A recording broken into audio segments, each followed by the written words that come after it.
Amir Temur ojiz qolgan Loy jangida qadimiy Mo'g'ul jodugarlari sehrli tosh ishlatganini bilarmidingiz? 1365-yil yozning jazirama chillasida yosh Amir Temur va Amir Husayn Sirdaryo bo'yida Ilyos Xo'janing 100 minglik Mo'g'ul qo'shiniga qarshi jangga kirdi. Sharafiddin Ali Yazdiyning zafarnomasida yozilishicha, Mo'g'ullar ochiq jangda bu armiyaga teng kela olmasligini anglab, dahshatli bir hiylani ishlatishdi. Ular suvga afsonaviy yada toshini, yomg'ir chaqiruvchi sehrli toshni tashladilar.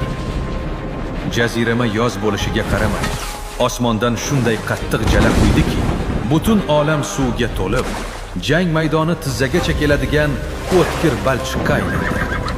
Tuproq shu qadar yopishqoq ediki, bahaybat urush otlari o'z joyidan siljiy olmay qoldi.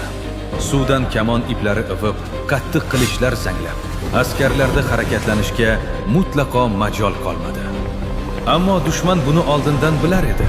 Mo'g'ul askarlari qurol yarog'i va yoylarini namdan asrash uchun kiyimlarining ustidan qalin kapanak, ya'ni junli kigiz yopinchiqlar o'rab olgan edilar. Temurning otlari loyga mixlangan, piyodalar bir qadam ham siljiy olmasdi.